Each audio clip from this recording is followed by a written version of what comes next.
퇴직금 통장에 찍힌 숫자를 보는 순간 나는 한동안 멍하니 앉아 있었다. 7억 600만 원. 35년간 공무원으로 일하며 모은 숫자의 결정체였다. 손가락으로 천천히 따라가며 0의 개수를 세어본다. 하나, 둘, 셋, 9개. 이 숫자가 내 인생의 절반보다 긴 시간을 압축해 놓은 것처럼 느껴졌다. 창문 밖으로는 5월의 햇살이 따사롭게 내리쬐고 있었다. 정년퇴직 후 처음 맞이하는 평일 오전이었다. 출근하지 않아도 되는 월요일. 그토록 꿈꾸던 자유였건만 가슴 한구석이 텅 빈 것처럼 허전했다. 서재 책상 위에는 퇴직 기념으로 받은 공로패가 놓여 있었다. 모범 공무원 김태준, 35년간의 헌신에 감사드립니다라는 문구가 적혀 있었지만 그 글자들은 왠지 차갑게만 느껴졌다. 여보, 아침 드세요. 아내 순이의 목소리가 들려왔다. 부엌에서 풍기는 된장찌개 냄새가 코끝을 자극했다. 38년을 함께 산 아내였다. 그녀는 내가 퇴직하던 날 이렇게 말했다. 이제 우리 여행 다니며 쉬자. 당신도 평생 일만 했잖아. 그 말에 고개를 끄덕였지만 솔직히 마음 한편으로는 동의할 수 없었다. 60세가 무슨 노인인가? 아직 팔팔한데 여행만 다니며 돈을 쓰라고? 그건 내 성격에 맞지 않았다. 나는 평생 무언가를 만들고 이루고 성취하며 살아온 사람이었다. 그냥 앉아서 돈을 까먹는 건 죽은 목숨이나 다름없다고 생각했다. 식탁에 앉아 밥을 먹으면서도 스마트폰을 만지작거렸다. 요즘 들어 유튜브를 자주 보게 됐다. 처음엔 낚시 영상, 등산 코스 소개 같은 걸 보다가 어느 순간부터 은퇴 후 재테크, 시니어 창업 같은 키워드에 눈이 갔다. 그리고 그날 내 인생을 바꿔놓을 영상 하나를 만났다. 무한리필 프랜차이즈로 월 수익 1,500만 원. 은퇴자도 쉽게 할 수 있는 안정적 수익 모델. 썸네일에는 환하게 웃는 중년 남성과 고기가 가득 쌓인 접시 사진이 있었다. 클릭했다. 영상 속 점주는 나와 비슷한 또래였다. 그는 공무원 출신이라며 퇴직 후 프랜차이즈 고깃집을 차려 대박이 났다고 했다. 월 평균 매출 5천만 원, 순수익 1,500만 원. 초기 투자금은 7억 정도라고 했다. 7억이면 내 퇴직금으로 충분하잖아. 가슴이 두근거렸다. 이건 기회였다. 단순히 돈을 버는 것 이상의 의미가 있었다. 내 이름으로 된 간판을 갖는 것. 김태준 대표? 그 호칭이 주는 무게감이 마음을 설레게 만들었다. 35년간 김태준 주무관, 김태준 사무관, 김태준 과장으로 살았다. 이제는 내 사업을 하고 싶었다. 다음 날부터 나는 본격적으로 움직였다. 유튜브에 나온 그 프랜차이즈 본사에 전화를 걸었다. 상담 직원은 친절했고 현재 전국적으로 230개 매장이 운영 중이며 평균 회전율이 높다고 강조했다. 그리고 마침 서울 강서구에 급매로 나온 점포가 있다고 귀띔해줬다. 권리금은 3억. 역세권이고 유동인구가 많은 곳이라고 했다. 이런 매물은 금방 나가요. 빨리 결정하셔야 합니다. 직원의 말에 조급함이 생겼다. 시장조사? 상권 분석? 그런 건 나중 문제였다. 지금 이 기회를 놓치면 또 언제 이런 좋은 자리가 나올지 모른다는 생각뿐이었다. 사실 더 큰 이유가 있었다. 이 일을 아내에게 상의하면 분명 반대할 것이 뻔했다. 순이는 안정적인 걸 좋아하는 사람이었다. 평생 위험을 감수하지 않고 살아온 사람이었다. 내가 알아서 성공시키면 돼. 그러면 아내도 좋아할 거야. 그렇게 스스로를 합리화했다. 다음 주 나는 혼자 그 점포를 보러 갔다. 지하철역에서 도보 5분 거리. 1층 상가였고 내부는 꽤 넓었다. 이미 무한리필 고깃집으로 운영되던 곳이라 시설도 갖춰져 있었다. 전 점주는 건강 문제로 급하게 정리한다고 했다. 나는 그 말을 의심 없이 받아들였다. 계약은 빠르게 진행됐다. 권리금 3억, 가맹비 5천만 원, 인테리어 리모델링 비용 1억 5천만 원, 초기 운영자금 1억. 총 7억이 순식간에 빠져나갔다. 통장 잔고가 줄어드는 걸 보면서도 나는 이상하게 흥분되어 있었다. 이제 시작이야. 김태준 대표의 시작. 계약서에 도장을 찍는 순간 나는 퇴직금이 아니라 내 자존심을 걸었다는 걸 깨닫지 못했다. 35년 공무원 생활이 아니라 60세 남자의 자존심이 그 계약서 위에 눌린 것이었다. 아내 몰래, 가족 몰래, 혼자서 집에 돌아왔을 때 순이는 저녁 준비를 하고 있었다. 어디 갔다 와요? 응, 그냥 옛날 동료들 만나고 거짓말이 입 밖으로 나왔다. 처음으로 아내에게 이렇게 큰 거짓말을 하는 순간이었다. 순이는 아무것도 모른 채 싱글벙글 웃으며 말했다. 다음 달에 제주도 한번 다녀올까요? 당신도 이제 시간 많잖아요. 그래, 그러자. 나는 고개를 끄덕였지만 머릿속에서는 이미 가게 오픈 날짜를 계산하고 있었다. 리모델링 3주, 직원 채용 1주, 시운전 1주. 2달 안에 오픈할 수 있을 것 같았다. 그때쯤이면 아내에게도 당당하게 말할 수 있을 거라 생각했다.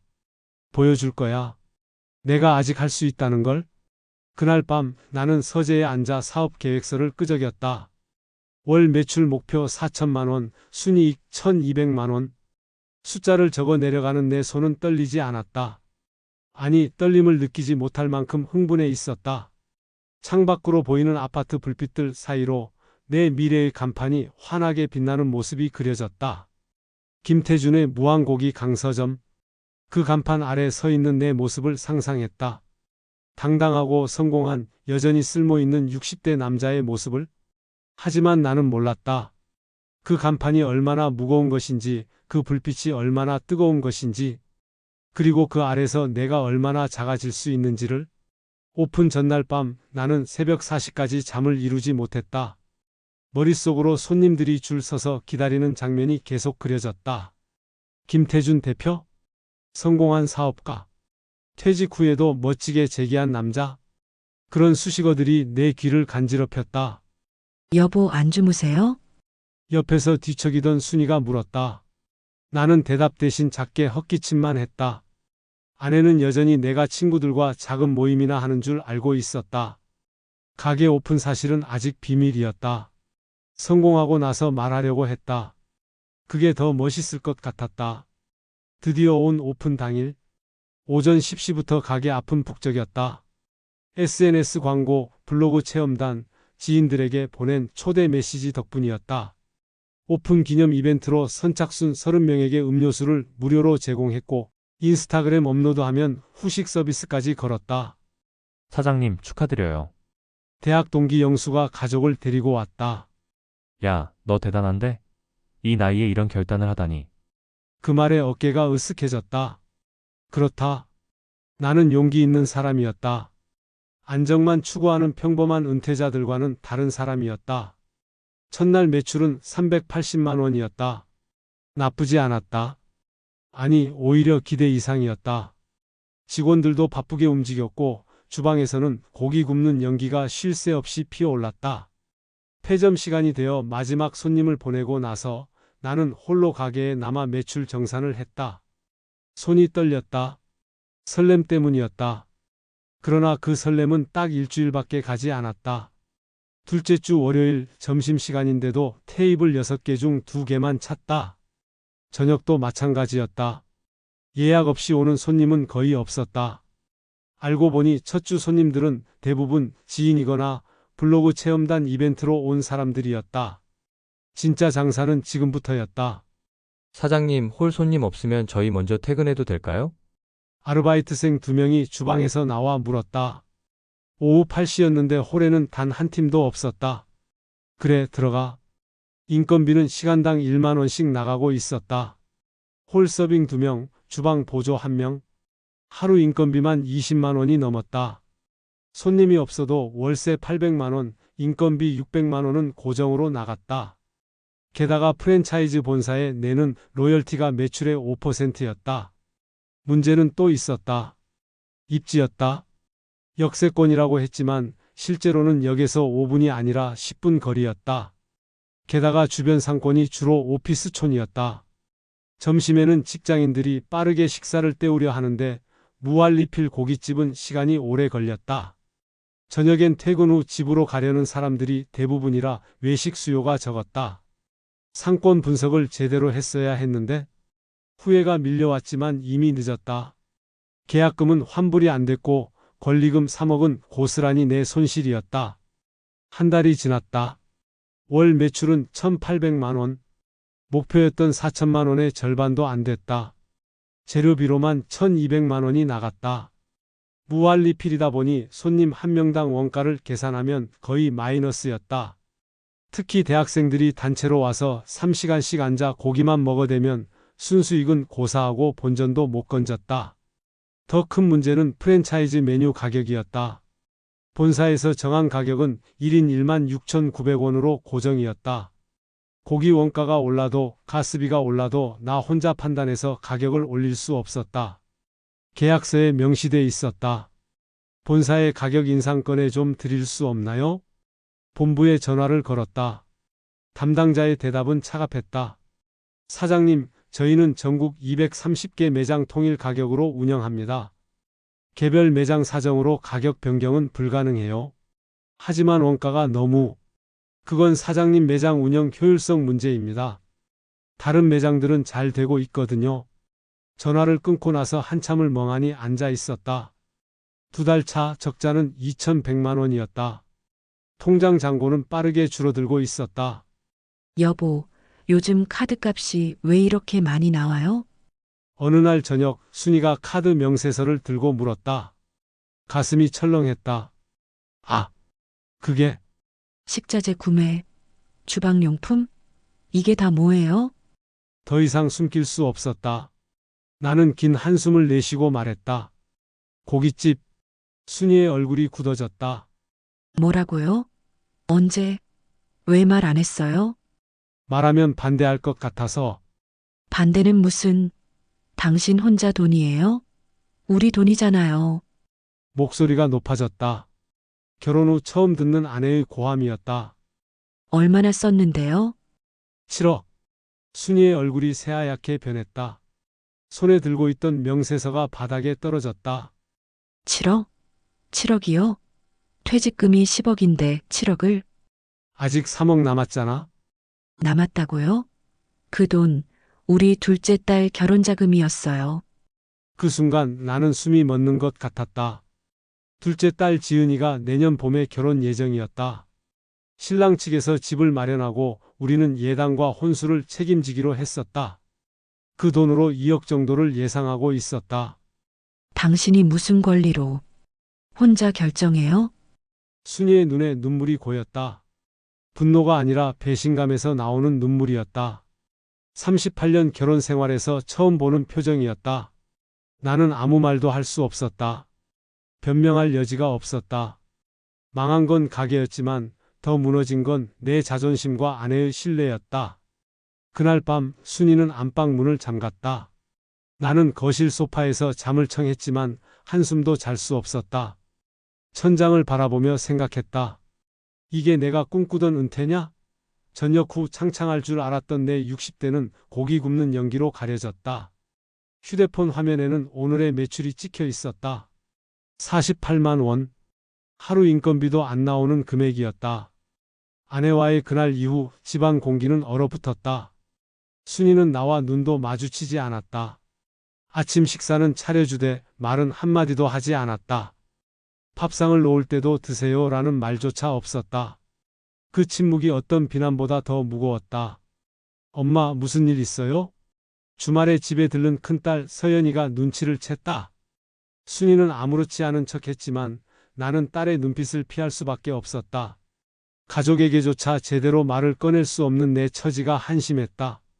가게는 더 나빠지고 있었다. 3개월 차 적자는 4,200만 원을 돌파했다. 더 이상 버틸 수 없었다. 나는 직원 3명 중 2명을 해고했다. 남은 1명은 주방을 담당하는 김 이모였는데 50대 후반의 그녀는 다른 곳 구하기 어렵다며 최저 시급으로 일하겠다고 했다. 사장님, 제가 서빙도 할게요. 그러니까 저만큼은 잘나지 마세요. 김 이모의 말에 가슴이 먹먹해졌다. 나 때문에 이 사람도 불안에 떨고 있었다. 점심시간에는 내가 직접 홀 서빙을 했다. 60세 사장이 앞치마를 두르고 물을 나르고 그릇을 치우는 모습. 주변 상인들의 시선이 느껴졌다. 저 양반 퇴직금 날렸다던데? 고깃집이 그렇게 쉬운 줄 알았나 봐. 뒷담화가 들리는 것 같았다. 아니, 실제로 들렸다. 어느 날 옆 가게 사장이 담배를 피우며 통화하는 소리가 들렸다. 응, 옆집 말이야. 벌써 적자래. 권리금만 3억 줬다는데 망하면 다 날리는 거지 뭐. 나는 그 자리에서 도망치듯 가게 안으로 들어왔다. 창피함이 온몸을 휘감았다. 35년간 쌓아온 자존심이 산산이 부서지는 소리가 들렸다. 더 큰 문제는 SNS였다. 초반에 올라왔던 긍정적인 리뷰들이 이제는 악평으로 바뀌었다. 가격 대비 별로예요. 고기질이 많이 떨어졌어요. 직원이 줄어서 그런지 서비스가 엉망이네요. 물도 제때 안 채워줘요. 무한리필이지만 고기 한 접시 달라는데 30분 걸렸어요. 비추. 별점은 5점 만점에 2.8점으로 떨어졌다. 리뷰를 볼 때마다 심장이 쪼그라드는 것 같았다. 프랜차이즈 본사에 도움을 요청했지만 돌아온 건 매뉴얼 뿐이었다. 매장 운영은 사장님 책임입니다. 본사는 브랜드 관리만 담당합니다. 책임은 나한테만 있었다. 빚을 낸 것도 입지를 잘못 고른 것도 가족에게 숨긴 것도 모두 내 선택이었다. 어느 날 저녁 휴대폰에 문자가 왔다. 둘째 딸 지은이었다. 아빠, 혼수 준비 어떻게 되고 있어요? 엄마가 연락이 안 되네요. 손이 떨렸다. 뭐라고 답해야 할지 몰랐다. 결혼식은 4개월 후였다. 예당과 혼수로 최소 2억은 필요했다. 그런데 지금 내 통장 잔고는 1억 5천만 원. 가게를 계속 운영하면 그마저도 다 날릴 판이었다. 아빠가 알아서 할게. 걱정 마. 겨우 답장을 보냈지만 내 손은 계속 떨렸다. 그날 밤 나는 중고나라 앱을 켰다.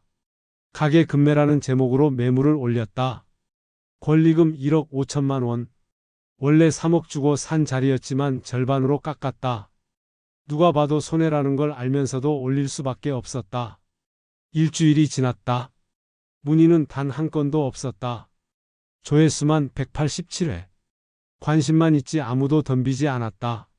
아니, 똑똑한 사람들은 이 입지가 얼마나 별로인지 이미 알고 있었다. 바보는 나 혼자였다. 2주가 지나서야 연락이 왔다. 중개업자였다. 사장님, 이 권리금으로는 힘들 것 같은데요? 5천만 원 정도로 내리시면 알아볼게요. 5천만 원이요? 그럼 전 2억 5천을 날리는 건데. 지금 시장이 그렇습니다. 사장님도 아시잖아요. 이 자리 장사 안 되는 거. 전화를 끊고 나서 그 자리에 주저앉았다. 폐점 후 텅 빈 홀. 불 꺼진 주방. 반짝이던 간판 아래 홀로 앉아있는 내 모습이 초라했다. 내가 뭘 한 거지?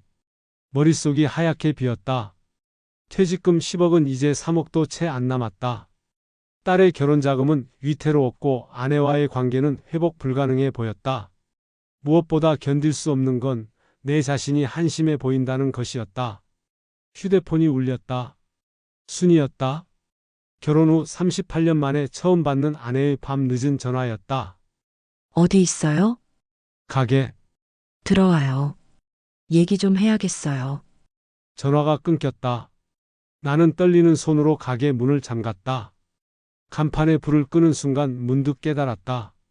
이 간판은 내 자존심이 아니라 내 오만함을 비추는 거울이었다는 것을. 집으로 가는 지하철 안. 창밖으로 스쳐 지나가는 불빛들 사이로 나는 처음으로 생각했다. 왜 혼자 했을까? 대답은 나오지 않았다. 아니, 알고 있었지만 인정하기 싫었다. 아내에게 무시당할까봐. 남자로서 무능해 보일까봐. 가장으로서 체면을 잃을까봐. 결국 그 자존심이 우리를 이렇게 만든 것이었다. 집 앞에 도착했을 때 안방불이 켜져 있었다. 순이가 기다리고 있었다. 나는 긴 한숨을 내쉬고 현관문을 열었다. 무한리필은 손님만 무한이었다. 내 체력, 통장 잔고, 희망은 유한했다. 그리고 이제 남은 것은 아내 앞에서의 고백뿐이었다. 현관문을 열고 들어서자 순이가 거실 소파에 앉아 있었다. 손에는 통장과 계산기가 들려 있었다. 내 통장이었다. 언제 가져간 건지 몰랐지만 아내는 이미 다 알고 있는 얼굴이었다. 앉아요. 차가운 목소리였지만 이상하게도 비난의 톤은 아니었다. 나는 조심스럽게 아내 맞은편에 앉았다. 한참 동안 침묵이 흘렀다. 매출이 한 달에 1,800만 원이면 적자가 매달 1,500만 원씩 나는 거네요. 순이가 먼저 입을 열었다. 계산기를 두드리며 차분하게 말을 이었다. 3개월이면 4,500만 원. 지금 남은 돈 1억 5천으로는 3개월도 못 버티겠네요. 정확했다. 나보다 숫자에 밝은 아내였다. 30년 넘게 가계부를 써온 사람이었다. 미안해. 그 말밖에 할 수 없었다. 미안하다고 해결돼요? 순이의 목소리가 떨렸다. 하지만 울지는 않았다. 지은이 결혼식까지 4개월. 최소 2억이 필요해요. 그런데 지금 이대로면 그 돈도 없어요. 알아? 알면서도 왜 혼자 했어요? 그 질문에 나는 고개를 들 수 없었다. 자존심? 체면? 이제 와서 그런 말을 할 수 있을까? 나를 믿지 못한 거예요? 아니면 무시한 거예요? 순이의 목소리에 처음으로 감정이 실렸다. 분노가 아니라 상처였다. 38년을 함께 산 아내에게 나는 한 번도 진짜 동료로 대하지 않았던 것이다. 둘 다야. 솔직하게 말했다. 믿지도 못했고 무시하기도 했어? 내가 잘못했어? 순이가 긴 한숨을 내쉬었다. 그리고 예상치 못한 말을 꺼냈다. 내일부터 나도 가게 나갈게요. 뭐? 어차피 이미 엎질러진 물이에요. 그럼 이제 같이 닦아야죠. 아내의 눈빛이 달라져 있었다. 체념이 아니라 결기였다. 당신 혼자서는 안 되니까. 이제 내가 도울게요. 그날 밤 나는 아내에게 모든 걸 털어놨다. 계약 과정, 적자 내역, SNS 악플, 권리금 급매 실패까지. 순이는 하나하나 메모하며 들었다. 그리고 다음날 아침 아내는 나보다 먼저 가게에 나타났다. 일단 청소부터 다시 합시다. 순이는 앞치마를 두르고 걸레를 들었다. 창문, 테이블, 바닥, 화장실까지. 3시간 동안 가게 구석구석을 닦아냈다. 손님이 오기 전에 가게가 빛나야 해요. 당신 화장실 청소 제대로 안 했더라고요. 그 말에 할 말이 없었다. 나는 장사에만 집중했지 디테일은 신경 쓰지 못했다. 점심시간이 되자 손님 2팀이 들어왔다. 순이는 능숙하게 주문을 받았다. 어서 오세요. 2분이세요? 무한리필 처음이세요? 밝은 목소리였다. 손님들이 고개를 끄덕였다. 그럼 제가 고기 먹는 순서 알려드릴게요. 먼저 목살부터 드시고 그 다음 삼겹살, 마지막에 항정살 드시면 제일 맛있어요. 아, 그렇구나. 감사합니다. 손님들의 표정이 밝아졌다. 순이는 거기서 멈추지 않았다. 고기를 가져다 주면서 직접 불판을 세팅해주고 첫 장을 구워주기까지 했다. 이 정도 익으면 드세요. 소금에 찍으시면 더 맛있어요. 손님들이 환하게 웃었다. 사모님 서비스가 정말 좋네요. 그날 저녁 순이는 SNS를 뒤지기 시작했다. 당신 악플 대응 전혀 안 했네요? 뭐라고 답해야 할지 몰라서 이런 건 정성껏 답해야 해요. 아내는 하나하나 댓글을 달기 시작했다.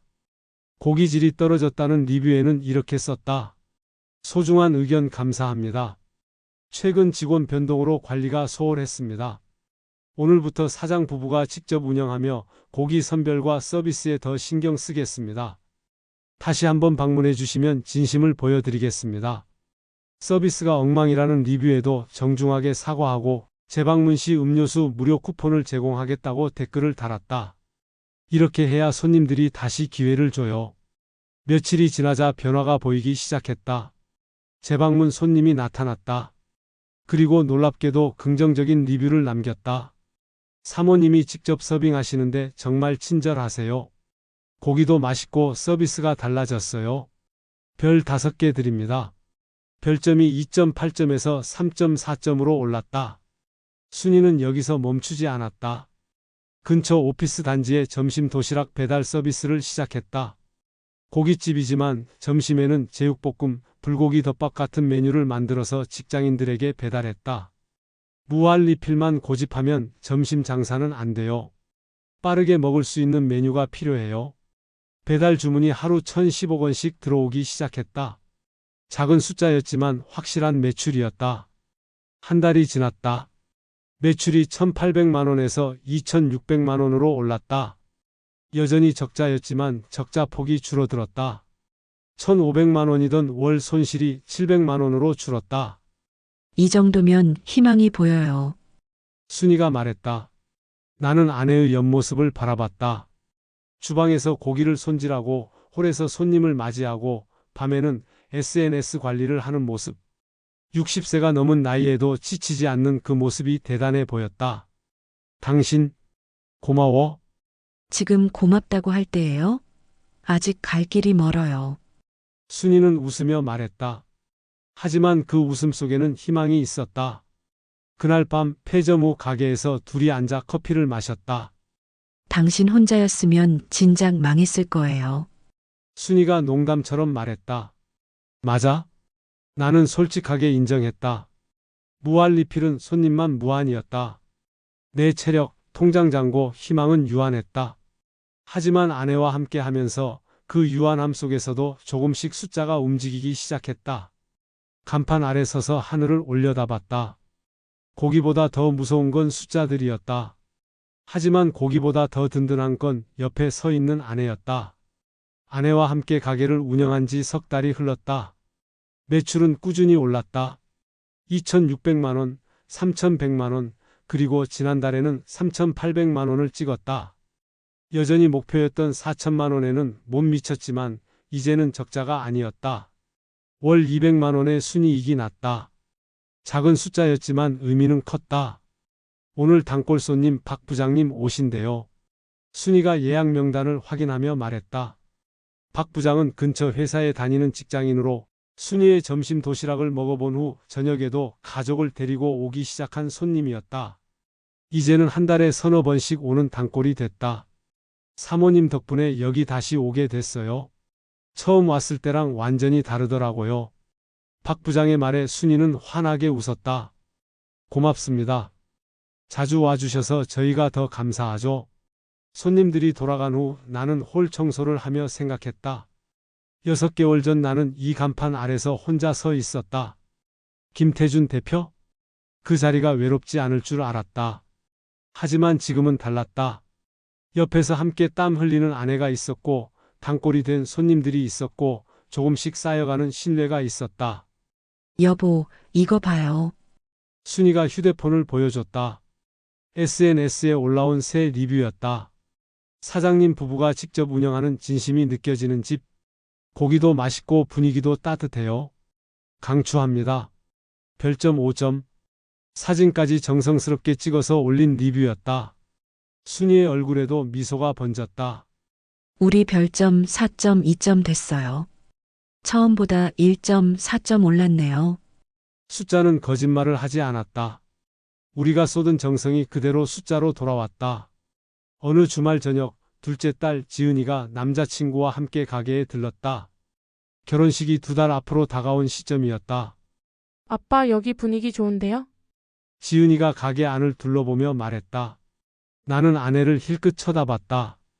순이는 조용히 고개를 끄덕였다. 이제 말할 때가 됐다는 신호였다.